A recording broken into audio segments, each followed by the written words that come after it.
Hi guys, welcome to my channel. My name is Kyra and today is my first collaboration with a new friend who is Stacilea Beauty here on YouTube, and we are bringing you some St. Patrick's Day inspired eyeshadow looks.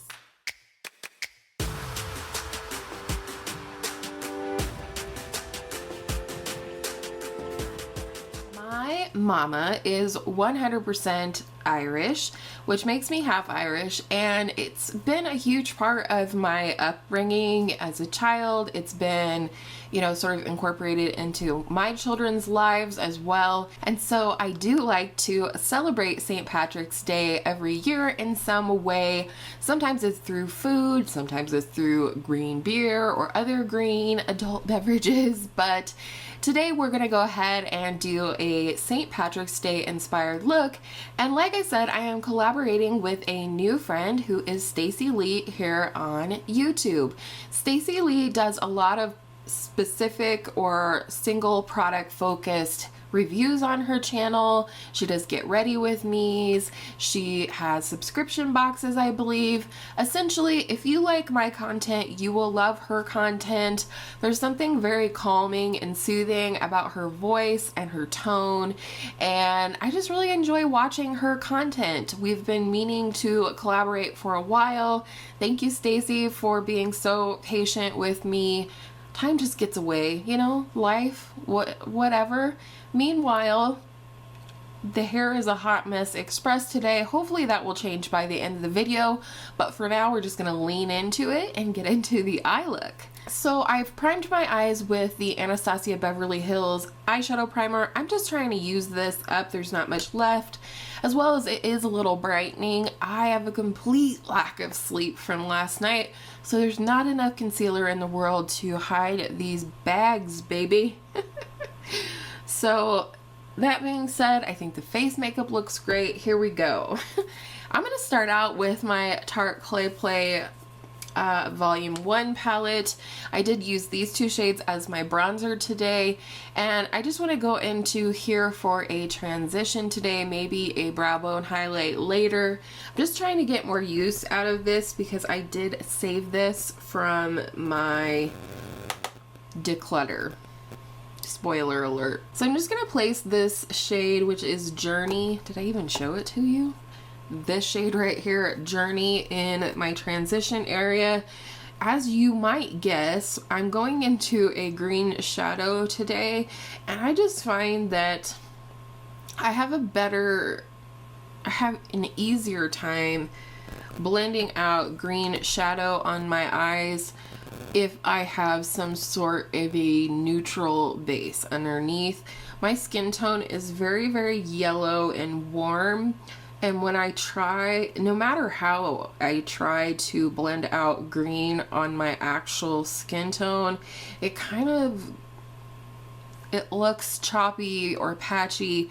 It just doesn't overly seem to blend out all that well. So I just wanted to put a little bit of a base down here, not to mention the green that I plan to put in the crease is very pigmented, so I think it won't hurt to have this creasal transition area set either. I'm gonna keep this at standby in case I need a blending shade or a brow bone shade, but for now we're going to get into this baby right here. This is the ABH Norvina Collection Volume 2, and I have not used this much since my first video with it. Actually, I think I did a first impression and then like multiple looks with this palette and maybe like a bingo or something, but I haven't used this a lot. This is the one of the three that I've used the least, so I'm really excited to dive into this today. And we're gonna start out with this shade right here, which is E3. Under the E3, that's right, we have to have bingo jokes. There you are. So I'm gonna go in with this dense crease brush right here. This is from Delium Tools. And I'm gonna pick up that green, tap off the excess, move my mirror closer and give you a play-by-play.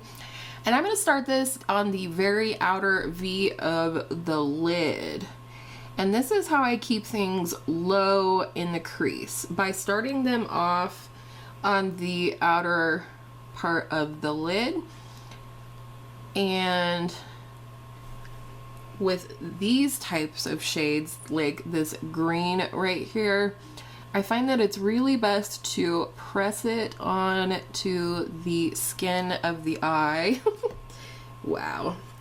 And kind of place it first and then go back and blend however much I need to. So that's what I'm doing right now, is I'm just placing the shadow first on the outer part of the lid, and then a little bit up into the crease. And I'm starting up in the crease in a direct diagonal line with the end of my brow. And the reason I do that is it gives that lift to the eye. Anything that's lifted up towards your brow is going to lift and open the eye, no matter what colors you're using. So even if you're doing like a smoky eye and you're using your deepest brown in this capacity, I recommend that. And then I just kind of round it down toward the very outermost point of my lid. And I just gradually build this to the opacity that I'm looking for before I even consider any blending. I'm curious how many of you are doing St. Patrick's Day makeup today. Do you go more subtle? Do you go more bold like this? Like, do you like minty greens for St. Patty's, or are you more of a Kelly green girl like myself? I would call this more of a Kelly green right here. If I can find like a Pantone something where it shows the exact color of Kelly green, I will put it up on the screen here, editing Kyra. Also, besides your makeups, do you celebrate St. Patrick's Day? Do you go anywhere? Do you do anything?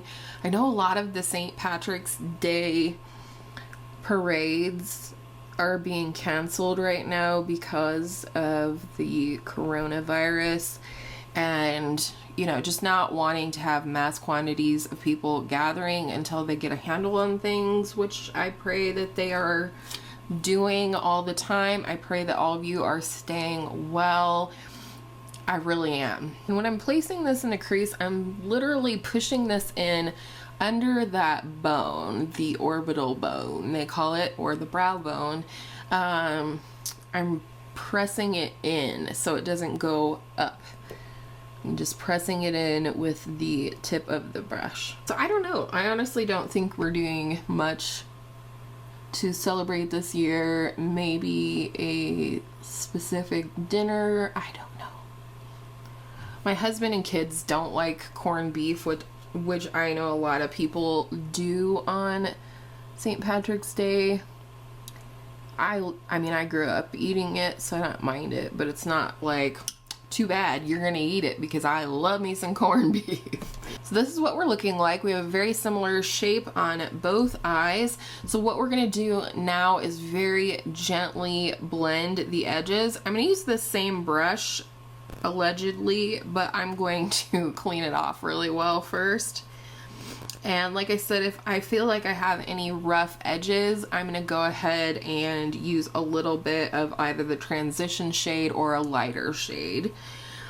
But I do love this dense brush, man. If I could have 5 of these in my brushes, I would, because I think it's really beautiful.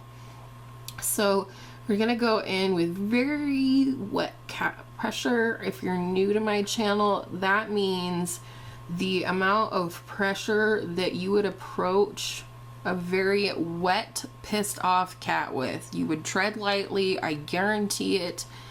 And so that's what I'm gonna do. I'm just kind of tickling the edges of that green shade and blending it ever so slightly inward. That's kind of what she looks like. I think we may end up going back in with the transition shade based on how it kind of looks. We'll see. let's blend the other side. I don't know if I meant this to be a tutorial or just don't have anything profound to say. But it's turning into a tutorial, and I love tutorials. Like, that's one thing that's never gotten old for me. I wonder if any of you feel the same way. Like, I know most creators, including myself, would tell you that the reason that a lot of people don't do tutorials anymore is that people aren't watching them. And that's true. I can say that with 100% certainty. That is true. People are, I do not get the views on videos like this or get ready with me's that I do on other videos, like top 5 products from the drugstore, or disappointing products is a good one. Even beauty trash gets more views than videos like this, where I'm actually teaching you guys how to do something, or just getting ready with a specific type of, you know, new makeup, drugstore makeup, whatever. So it is what it is. While we're still on this green shade, I'm going to take this little flat definer brush here, use the same shade, and just take that on the very outer third of the lower lash line, like that. Very thin line, but just connecting that green upstairs with downstairs. And at this point, making sure that we're connected with the upstairs. If at this point you feel like you lost any of the green on the lid that you need to add back in, this is the time that I would do that. In fact, I'm just going to go just on the very outer part of the lid. I'm gonna go into this shade right here, which is A5. Under the A5, and I'm just going to apply this with my finger and hope that it comes off more green than teal, though I do have a little trick up my sleeve, and I'm just going to press this where the green is on the outer part of the lid, right up to the crease without going into the crease. I guess we'll go ahead and go into the lid shade to make this look a little bit more wearable, I guess, and to just not have a solid green look. I wasn't feeling a solid green look today. That's just how I am. I usually do a solid green look. So I'm going to go into this shade right here, which is C1, and it's a really beautiful sort of white gold shade. I'm picking that up on a flat shadow brush. I think I'm going to apply it dry. I couldn't decide. So I'm starting where we meet the green and working my way forward. I'm not overlapping the green just yet. Working my way in toward the inner corner here. I'm going to bring that up, but just ever so slightly. And then, now that I have that laid down, I'm going to go in with the phalange and punch up the opacity a little bit. I'm sure I have fallout all over my face, but we'll just say that that's festive. Now I'm going to take my finger that still has a little bit of shadow on it and just tap back and forth over where it meets that Kelly green shimmer. I'm kind of doing this a little messily.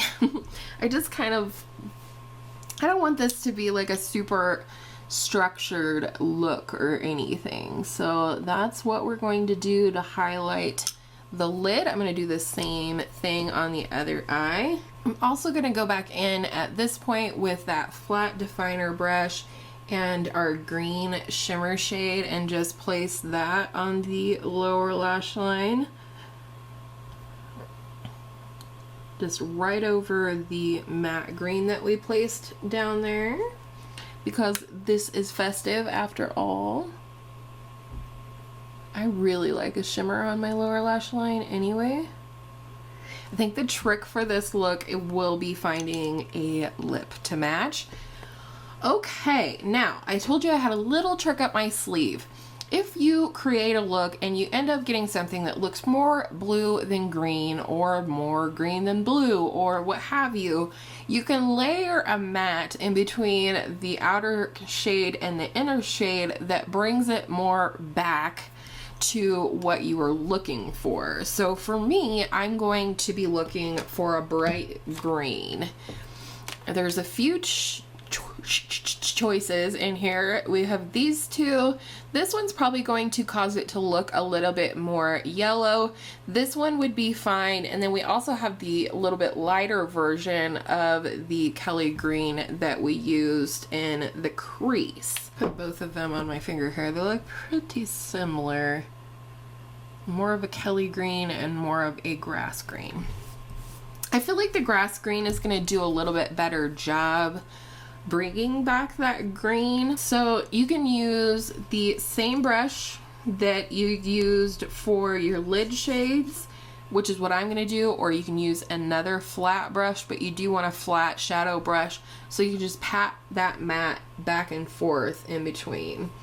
So picking up some of that grass green, I'm going to tap this back and forth right where those two shadows meet. It's going to brighten things up a little bit, and it's also going to bring back that real green.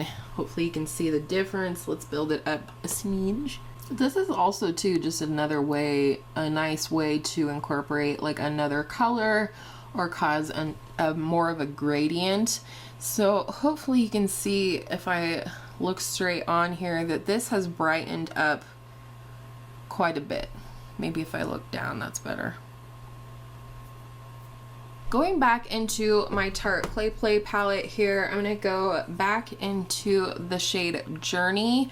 I'm going to take my original Fluffy and just very gently blend the edges of the green. I just feel like it needs a little bit more of a fade here, and I don't think it's going to affect the green color too much by blending it out here. In fact, I feel like it does the opposite and really kind of helps things flow together. I'm curious what color of lippy you would use with a green eye look. A lot of times I go pink, but it depends on the kinds of greens that I'm using, honestly. I guess I'm more likely to use pink if I'm using a more muted version of a green. I am gonna use the same flat definer brush that I used for both of the green shades, and I'm just going to move down to this ever so slightly deeper version of the brown shade, and I'm going to take this on the inner part of the lower lash line just for a little definition and also connect that with the green. For the inner corner, however, I didn't want to use this yellowy gold shade because it's the lightest shade in the palette. So I'm going to reach into the highlighter I used today. I got this for free as a diamond gift or gift with purchase or something in the month of March here, and this is in the shade Ice Me Out. It's Kylie's pressed illuminating powder. I don't give two rat's asses about Kylie Jenner or any of the rest of them, so don't come for me. I'm just, you know, it was free and I kind of wanted to try the formula. So I'm going to put that on the inner cavern and, of course, swoop it up a little bit. I didn't even show you the product. There you go. It's kind of like a vanilla champagne color. And for me, this is always a good option. It's always a good option if you don't have a shade in the palette or you're using or whatever, or you just want your makeup look to look a little bit more cohesive. I think it's always a good option to use your highlighter that you used, and it just will brighten things up. Maybe I want a brow bone highlight with this though. Let me see. Verdict's out on the formula, by the way. I've only worn this like, today might be the second time. And that actually turned out really pretty. Got shadow all the way up to my brows today. Nothing wrong with that. Man, this weather sucks. This is not going to help me stay awake today. It's kind of gloomy out there. Even though we have a high of 50, it's looking pretty gloomy out there. Alright, pretty people. This is what we're looking like. I'm going to pop off of here, do some liner and mascara, and then I will come back for a lip, allegedly, and hopefully. Alright, we're back, and this is the eye look completed. I did a brown liner to tight line and a little bit on the lower lash line, and then I put a nude liner on the waterline. So, lips. This was tough. Ultimately, I'm going to use the NYX Suede Matte Lip Liner in the shade Soft Spoken, and then we're going to go in with a gloss. And then the gloss is the Hourglass in the shade Cherry Mocha. This was a favorite of Samantha March that was released with the original launch of her March Beauty Word highlighter. Today's side note is, congratulations, Samantha March. Even though you're not watching this, I'm so excited for her and her permanent collection collaboration with Ofra Cosmetics. I really want all of it. I already have the highlighter, so I wouldn't buy the bundle, but I really want it. I want all of it. The one thing I probably can live without is the lip bundle, but I really want that gloss. I wish I could get it separate, Samantha. So we're gonna go in with this. It's a really warm pink gloss, semi-opaque, and I just think we needed something light and fresh and not dark for this look. And this is the final look. I really like this, especially with the lip color. Excuse the hair adjustment. I got some of these really cute pearl hair doodads. Let me know what you think I should do with them. I'm terrible with my hair. I'd rather just put it up in a messy bun and call it a day, but I know that's kind of boring. So here's the final look. I love this lip combo. Holy heck, I'm gonna be wearing that a lot this spring. That's really, really pretty. All of the rest of my makeup will be linked down in the description box as always. And if you ever have any questions about videos, about what's in the description box, just give me a comment and I will get back to you as soon as I possibly can. Thank you to Stacilea for doing this special holiday collaboration with me. I really enjoy her channel and I think that you will too. So head on over there because her channel will be down in the description box as well. And I hope all of your makeup days are absolutely beautiful and lucky makeup days, and I will see you in my next video soon. Happy St. Patty's!